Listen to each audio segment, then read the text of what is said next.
and brothers. Thanks everyone for being here. We're from the organization March Forward. We are here to say to all those serving in the Army and the Marines and the Air Force and the Navy that you have the absolute right to refuse to take part in these criminal wars, and that's a right that all of you should exercise. You have no reason to go put your life on the line and kill and die for profit.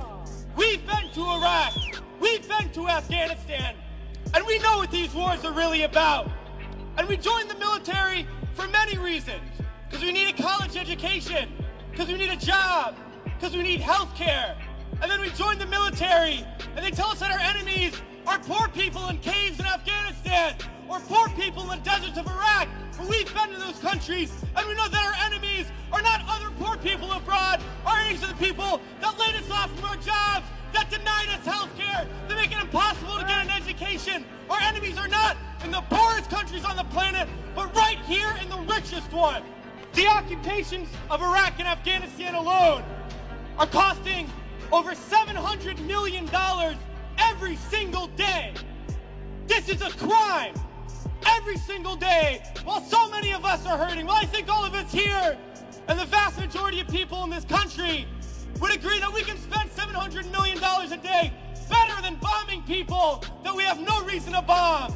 We can spend $700 million a day rebuilding those countries we've destroyed. We can spend $700 million a day caring for the veterans we get home when they get home, and then we can spend $700 million a day giving every single person health care, a college education, a job, and a livelihood, and a home. That's what we need to be spending our money on. But this government is not going to do that.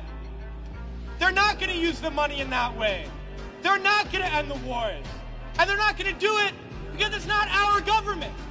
It's their government. It's the government of the rich. It's the government of Wall Street, of the oil giants, of the defense contractors. It's their government, and the only language that they understand is shutting down business as usual. And that's what we're doing here today, and we're going to continue to do until these wars are over.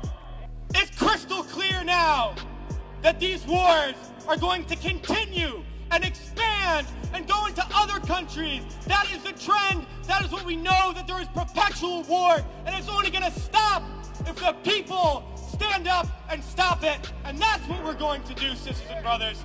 A lot of people ask me, what do we do?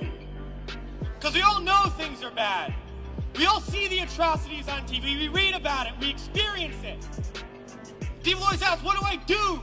Because we always want to know what to do. Do we vote? Do we support a politician? Do we join an organization? What do we do? Well, I'll tell you what we do. It's simple. We fight.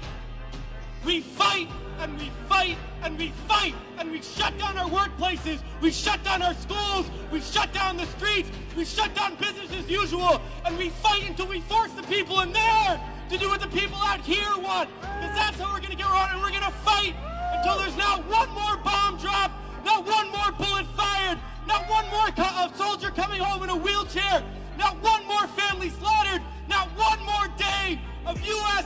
imperialism. So let's fight to make that happen. We can do it today, and in the days ahead, we have to fight to end these wars and create a better world, sisters and brothers.